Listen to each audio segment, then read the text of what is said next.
నమస్తే, నేను మీ మానుక రాజు యాదవ్. బీజేపీ ఒక ఎమ్మెల్యే ఎల్లేటి మహేశ్వర్ రెడ్డి ఏమంటాడు, మా ఎమ్మెల్యేలను టచ్ చేయడానికి చూస్తే తెలంగాణ రాష్ట్రంలో కాంగ్రెస్ ప్రభుత్వం కూలిపోతుందని.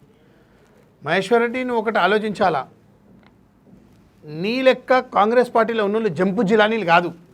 ఇండ్లుండి అండ్లుండి వాళ్ళకి అవసరం లేదు. తెలంగాణ రాష్ట్రంలో కాంగ్రెస్లో ఉన్న ఎమ్మెల్యేలు కానీ గెలవబోయే ఎంపీలు కానీ ఒక్కరు కూడా వాళ్ళ ప్రాణం పోయినా పర్వాలేదు కానీ పార్టీ మారే ప్రసక్తే లేదు.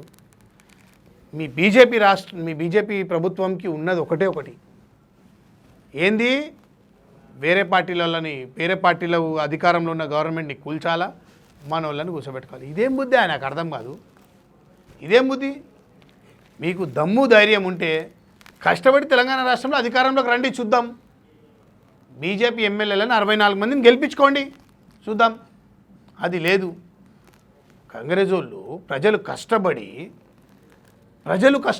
కాంగ్రెస్ పార్టీని అధికారంలోకి తెచ్చిరు తెలంగాణ రాష్ట్రంలో. అది ఆలోచించాలి మీరు.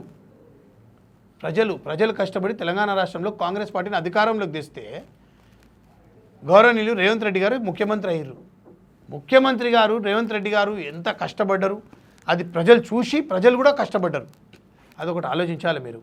మహేశ్వర్ రెడ్డి గారు తెలంగాణలో కాంగ్రెస్ పార్టీని కూల్చడం ఎవరి తరం కాదు. ఎవడన్నా కూల్చాడు అనుకుంటే ఫస్ట్ వాణిలు కూలుతుంది. 24 గంటల్లో కూల్చుతామని చెప్పి వార్నింగ్ ఇస్తున్నాడుగా. నేను ఏం చెప్తున్నా, బీజేపీ వాళ్ళు ఏలేటి మహేశ్వర్ రెడ్డి అయితే అన్నాడు 24 గంటల గవర్నమెంట్ కూలుస్తానని. మహేశ్వర్ రెడ్డి అక్కడ మేము అనుకుంటే ఫస్ట్ నీళ్లు కూలుతుంది, ఫస్ట్ నువ్వు కూలుతావు. అది గుర్తుంచుకో. రాబోయే ఎలక్షన్లలో, పార్లమెంట్ ఎలక్షన్లలో తెలంగాణలో కాంగ్రెస్ పార్టీ డబుల్ డిజిట్ సాధించబోతుంది. ఇది గుర్తుంచుకోండి. అదేవిధంగా ఈ బీజేపీ కానీ టీఆర్ఎస్ కానీ ఇంకెవడైనా కానీ తెలంగాణ రాష్ట్రంలో కాంగ్రెస్ పార్టీని ఎవడైనా కూల్చాలనుకుంటే ఫస్ట్ వాని ఇల్లు కూలుతుంది. అది నేను చెప్తున్నా, యాద పెట్టుకోండి. ఎక్స్ట్రాగా మాట్లాడొద్దు, ఎక్స్ట్రాలు చేయొద్దు, జాగ్రత్తగా ఉండని. గౌరవనీయులు రేవంత్ రెడ్డి గారు గత 3-4 సంవత్సరాల నుంచి పార్టీని అధికారంలో దినక ఎంత కష్టపడ్డాడు, అది 100% ఫలితం వచ్చింది.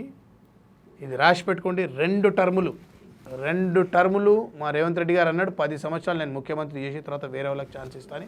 100% 2 టర్ములు 10 సంవత్సరాలు గౌరవనీయులు రేవంత్ రెడ్డి గారు కాంగ్రెస్ ప్రభుత్వంని కాపాడతారు. కాంగ్రెస్లో ఆయన ముఖ్యమంత్రిగా ఉంటారు. రేపు పార్లమెంట్ ఎన్నికలు అయిన తర్వాత రేవంత్ రెడ్డితో సహా కాంగ్రెస్ నుంచి బీఆర్ఎస్ నుంచి పెద్ద ఎత్తున వలసలు ఉంటాయని చెప్పేసి ఒక వ్యాఖ్య ఇప్పుడు బీజేపీ నుంచి గెలిచిన వాళ్ళందరూ కూడా చెప్పుకురావడం జరుగుతుంది. నేనేం చెప్తున్నా, మీ బట్టగాల్చి మీ దేశ పనులు మానుకోండి. మీరు 100కి 100% కాంగ్రెస్ పార్టీ వాళ్ళు ఒక్కరు కూడా కాండవ మార్చరు. అవసరం లేదు వాళ్ళకి మార్చాల్సింది. మాకు మెజారిటీ ఫుల్ ఉంది.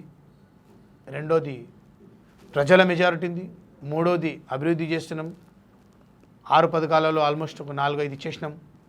ఇంకొకటి 2 ఉన్నాయి, అవి కూడా కంప్లీట్ చేస్తాం. రైతు బంధు కూడా కొంచెం ఇస్తూనే ఉన్నాం. ఇంకేం కావాలా?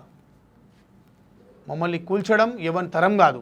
అది బీజేపీ కానీ బీఆర్ఎస్ కానీ ఇంకెవరైనా మహాగఠబంధన్ అయినా కాంగ్రెస్ని ఎవడేం చేయలేరు. ఇది రాసి పెట్టుకోండి.